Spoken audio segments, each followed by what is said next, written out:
Bismillahirrahmanirrahim. Assalamualaikum warahmatullahi wabarakatuh. Selamat pagi teman-teman. Saya sebelumnya mengucapkan terima kasih kepada dosen pengampu Ibu Wildana Sabarudin MPD yang telah memberikan kesempatan kepada kelompok 10 untuk berpresentasi hari ini. Dan saya juga mengucapkan terima kasih kepada teman-teman yang hadir di dalam pertemuan kali ini. Saya Khairul dari kelompok 10 yang akan mempresentasikan tentang kalimat. Baik, sebelum saya mulai, izinkan saya memperkenalkan anggota kelompok 10.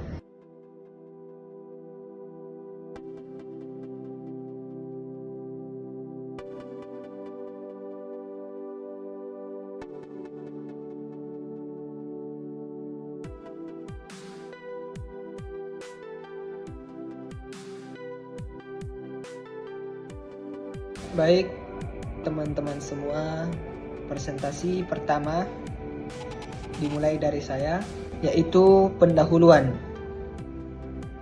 Poin pertama adalah latar belakang. Latar belakang bahasa Indonesia merupakan bahasa yang kaya dan kompleks, dengan berbagai aturan dan kaidah yang perlu dikuasai untuk dapat menggunakannya secara efektif dan tepat. Salah satu aspek penting dalam bahasa Indonesia adalah kalimat, yaitu satuan bahasa terkecil yang mengungkapkan pikiran yang utuh. Kalimat yang tersusun dengan benar dan tepat akan memudahkan pemahaman dan komunikasi antar individu. Kemudian poin yang kedua, rumusan masalah. Rumusan masalah berdasarkan latar belakang tersebut, maka rumusan masalah dalam makalah ini adalah sebagai berikut. Yang pertama, apa yang dimaksud dengan kalimat? Yang kedua, apa saja unsur-unsur kalimat?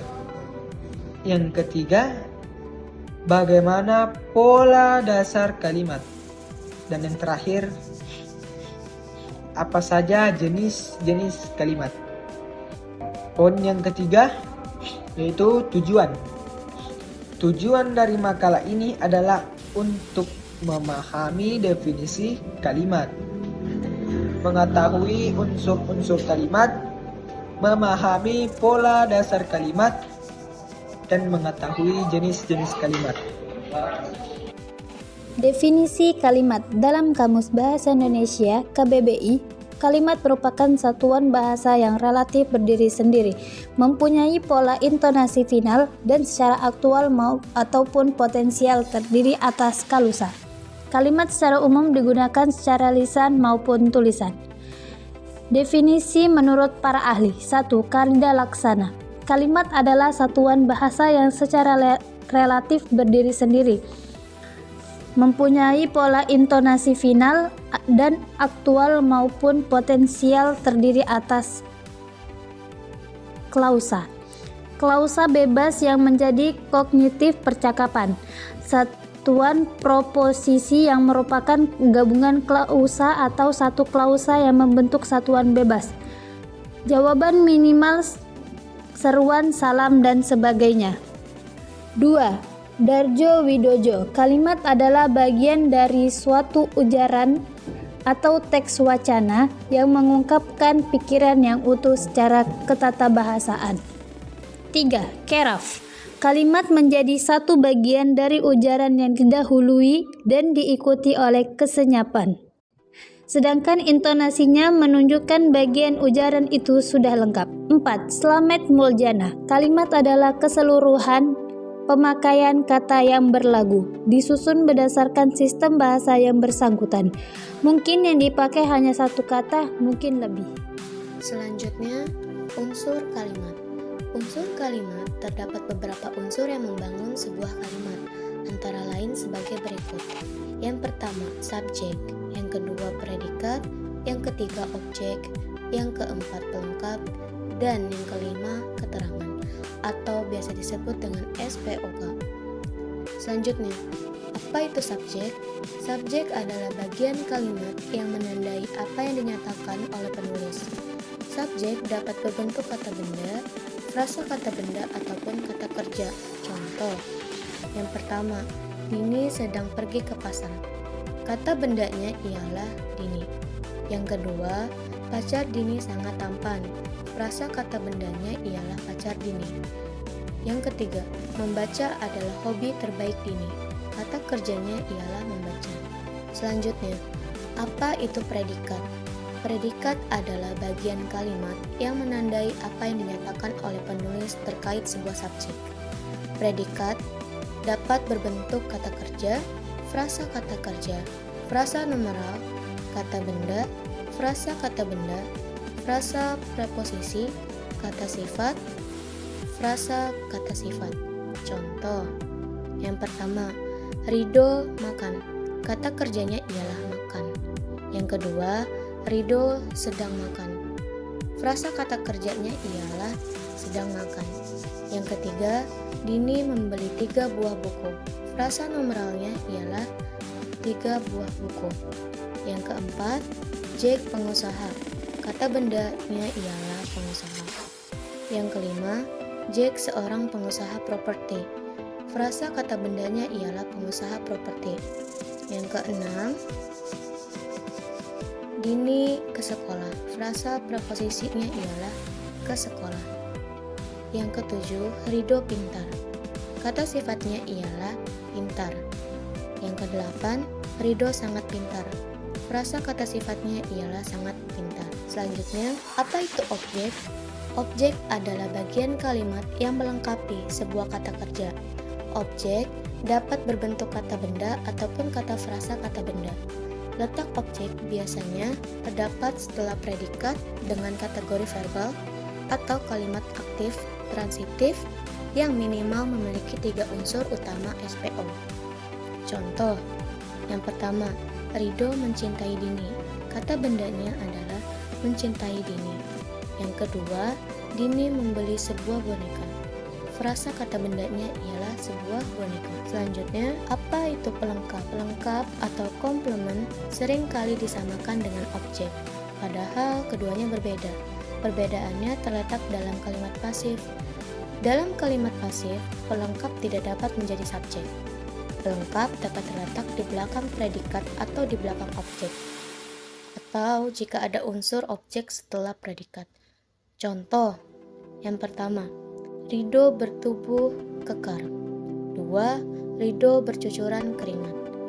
Ketiga, Rido merupakan warga negara Indonesia. Selanjutnya, apa itu keterangan? Keterangan adalah bagian kalimat yang berfungsi meluaskan atau membatasi makna subjek atau keterangan. Contoh, yang pertama, Rido tinggal di Bandung, yang merupakan keterangan ialah tinggal di Bandung. Kedua, setiap hari Minggu, Doni pergi ke rumah nenek, yang termasuk keterangannya ialah pergi ke rumah nenek. Pola kalimat dasar. Kalimat dasar adalah kalimat yang A.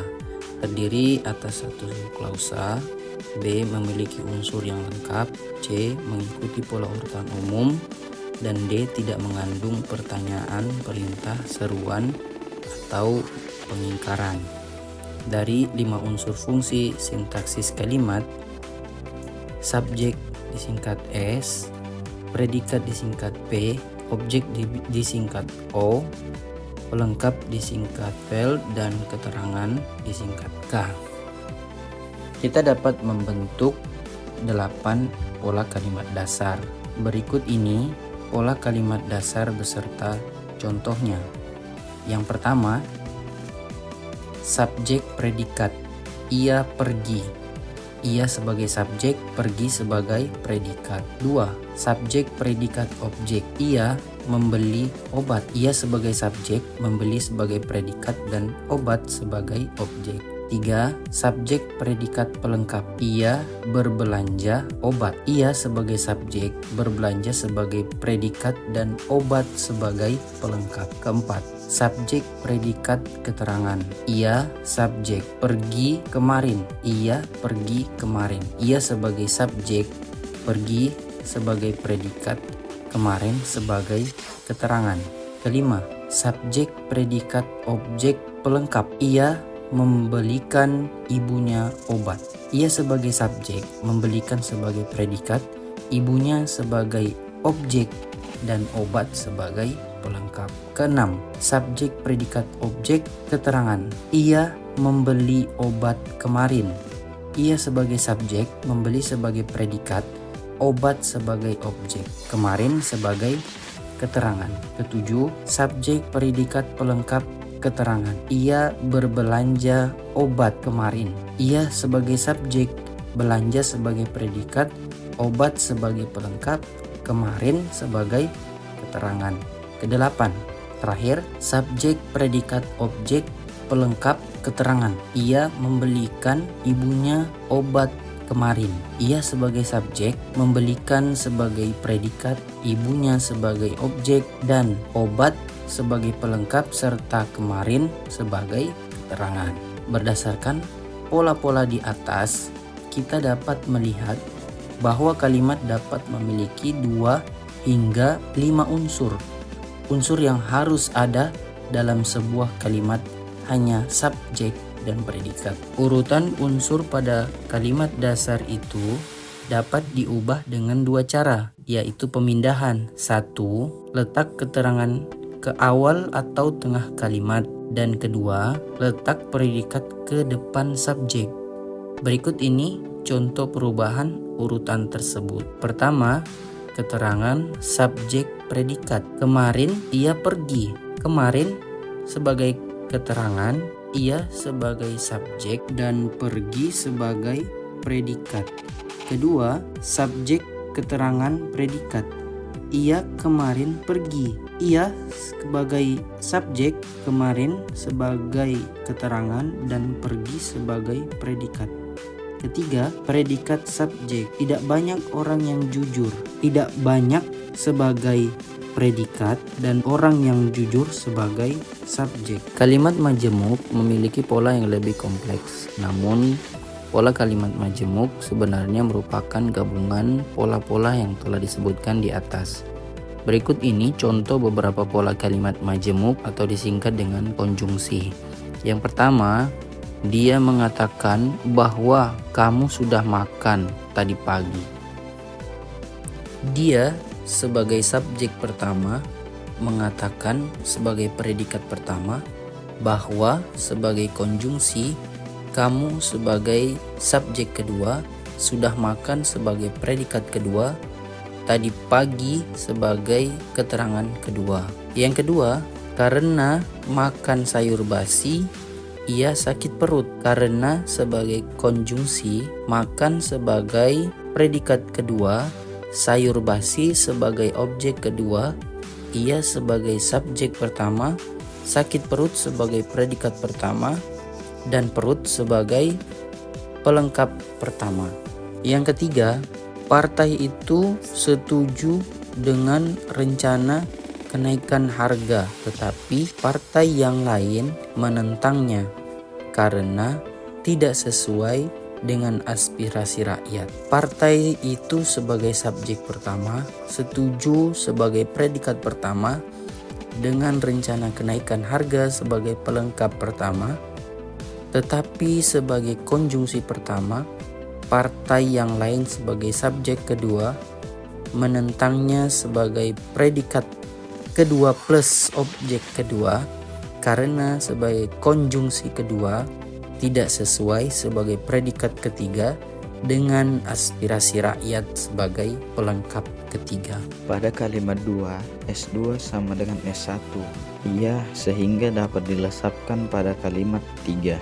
S3 adalah rencana kenaikan harga yang dilesapkan karena dianggap sudah diketahui oleh pembaca atau konteks. Pemahaman pola kalimat membuktikan kita dapat menyusun kalimat yang efektif. Ketika sebuah kalimat terasa aneh, cobalah uraikan pola kalimatnya. Keanehan yang terasa itu dapat muncul karena unsur kalimat tidak lengkap atau pola kalimat tidak mengikuti pola umum yang dibahas di sini. Jenis kalimat. Jenis kalimat berdasarkan pengucapan. 1. Kalimat langsung. Kalimat langsung adalah kalimat yang disampaikan secara langsung tanpa adanya perantara. Dalam ragam tulis, kalimat langsung ditandai dengan tanda baca petik yang berfungsi untuk membedakan dengan kalimat penjelas. Contoh, jangan bergerak, gertak polisi kepada pencuri. Letakkan sapumu, bentak Pak Satpam. 2. Kalimat tidak langsung. Kalimat tidak langsung adalah kalimat yang memberitahukan kepada perkataan orang dalam bentuk kalimat berita. Contoh, aku meminta Robin untuk membelikanku sepatu model terbaru yang baru dipasarkan itu. Adik pamit kepada ibu bahwa ia akan pergi mengaji bersama teman-temannya. Jenis kalimat berdasarkan fungsi subjeknya ada 2, yaitu 1. Kalimat aktif. Kalimat aktif adalah kalimat yang unsur subjeknya aktif melakukan kegiatan atau aktivitas. Contoh, ayah memberi sepeda baru sebagai hadiah. Dodo sedang bermain perosotan. Kalimat aktif dapat dibedakan menjadi 2 jenis, yaitu kalimat aktif transitif dan kalimat aktif intransitif. A. Kalimat aktif transitif. Kalimat aktif transitif adalah kalimat yang dapat disisipi oleh unsur objek. Dalam kalimat aktif transitif biasanya menggunakan imbuhan ber. Selain itu, kalimat itu dapat diubah ke dalam bentuk kalimat pasif. Contoh, Budi membeli sepatu baru. Kakak mencuci piring di dapur. B. Kalimat aktif intransitif. Kalimat aktif intransitif adalah kalimat yang tidak dapat disisipi dengan unsur objek. Kalimat aktif intransitif menggunakan predikat yang berimbuhan ber. Kalimat ini tidak bisa diubah ke dalam bentuk kalimat pasif. Contoh, adik bermain di depan rumah. Ayah bekerja siang malam. Jenis kalimat berdasarkan fungsi subjeknya yang kedua adalah kalimat pasif. Kalimat pasif adalah kalimat yang unsur subjeknya diberikan suatu tindakan atau pekerjaan. Imbuhan yang terdapat dalam kalimat ini yaitu di, ter, kean, atau terkan. Contoh, obat harus diminum 3 kali sehari. Kemarin aku terpeleset di kamar mandi.